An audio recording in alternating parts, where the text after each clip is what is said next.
BRS హయాంలో కట్టిన check dams తో రైతులకు ఉపయోగం లేదన్నారు మంత్రి శ్రీధర్ బాబు. పెద్దపల్లి జిల్లా మంథని మండలం అడవి సోమన్పల్లిలో ఇటీవల కూలిపోయిన చెక్ డ్యామ్ ని పరిశీలించారు. ఈ డ్యామ్ ను అశాస్త్రీయంగా నాణ్యత లేకుండా కట్టారని గతంలో బీఆర్ఎస్ ప్రభుత్వ దృష్టికి తీసుకెళ్లానని చెప్పారు. విజిలెన్స్ ఎంక్వైరీ తొందరగా పూర్తి చేయించి చెక్ డ్యామ్ డ్యామేజ్ కి బాధ్యులపై చర్యలు తీసుకుంటామన్నారు మంత్రి శ్రీధర్ బాబు. నదిపై నిర్మించిన ఈ చెక్ డ్యామ్ సంబంధించిన అంశం మరి ఇక్కడ కూలిపోవటం అందరు కూడా ప్రత్యక్షంగా చూసిండ్రు.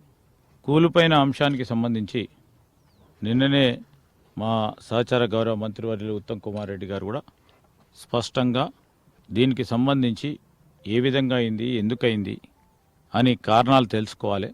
ఆ రోజు నిర్మాణం దగ్గర నుంచి ఈరోజు జరిగిన సంఘటనకు సంబంధించిన అంశం విషయంలో ప్రతి అంశం ప్రతి కోణం ఎంక్వైరీ చేసి బాధ్యుల పైన కఠినంగా కూడా శిక్షించడం జరుగుతుంది.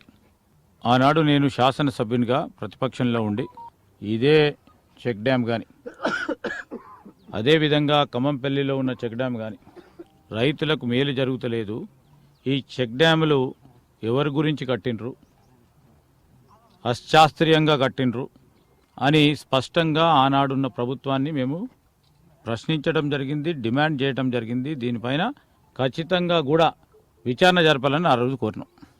దాని ఫలితమే ఈరోజు ఇక్కడ కనబడతా ఉన్నాయి.